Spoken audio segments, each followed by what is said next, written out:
Dernière information ko yotori Africa redi Africa kambe kadi di leydi witende South Africa wombe radade baleɓe africain ɓe ɓen ka leydi mabɓe ton woni dey manifestation ji janɗuɗi ko waɗi ka leydi mabɓe ton ara non ko yimɓe mabɓe tigui woni ko yalti manifesti fi yimɓe waraɓe wodi kadi yaltuɓe windi pancarte ji ka leydi mabɓe ton windi carte je fewtini ka kammo wi wondema dey haray ko woni wadde ɗon kon kamɓe ɓe tawta ɗum ɗo yimɓe ɓen ko wona raɗede kon ɓeyde sattinde ka mabɓe ton ko yimɓe ɓen joguiti business ji ɗin ko yimɓe ɓen ekkitoto argol ka leydi mabɓe ton fuɗɗora boutique um ha heɓoya magasin haray de ka leydi mabɓe ton kamɓe ɓe holli ko laamu ngu woni tawtude woɓɓe go ka leydi ton mojoɓe seeɗaji e raɗo yimɓe ɓen ka leydi ton ɗum ɗon dey hino waɓɓurtude adde satte ndeji ka leydi mabɓe ton ɗon hani noon kadi haray ɓe yimɓe weteɓe haray ɓe yimɓe wonnoɓe ɓaleɓe kamɓe portoɓe ɓen ko tata ko wonno hakkudeji mabɓe kon hari ɓaleɓe no faala memmintinde hakkudeji mabɓe fiiɗin probléme ji ko feƴƴuno hakkudeji mabɓe e duuɓi haray dey woni laamu ngu ko kondi ɗum ɗon ko kondani ɗum ɗon ɓe tongi ɗum ɗon ɓe hersi ka leydi mabɓe ton ɓe wi ɗum ɗon lanni hakkude ɓalejo e portojo fof no fota ka leydi mabɓe ton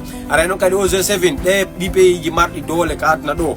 ɓe fottuno dey kamɓe kadi ɓe yewti yewtereji boyi e nder leydi France haray affaire ko yoyture Iran kañum masi e Israel de gandi Israel de balɗe ɗo fof kamɓe kadi ɓe ƴetti konguɗi wowla haray hay kamɓe Iran ɓe wi wondema ɓe tawtata wondema ko wona waɗede ɗo kon hara Israel no tawa nder to si tawi Israel inni wondema kamɓe ɓe yaltay ɓe yaha ɓe bomba leydi wiyetendi Liban kamɓe kadi ɓe yaha ɓe bomboya kono hay si tawi noon wondema américain ɓe signi fi yo ɓuttu waɗo hakkudeji mabɓe haray de kamɓe hakkude mabɓe kamɓe leydi Israel ndin ɗum ɗo wawoyta ɓuttude si tawi toujours leydi Israel ndin hino yaade yana e leydi goo Liban noon kamɓe kadi wonno koɓe ƴetti konngol ɓe wi wondema dey américain ɓe ɓen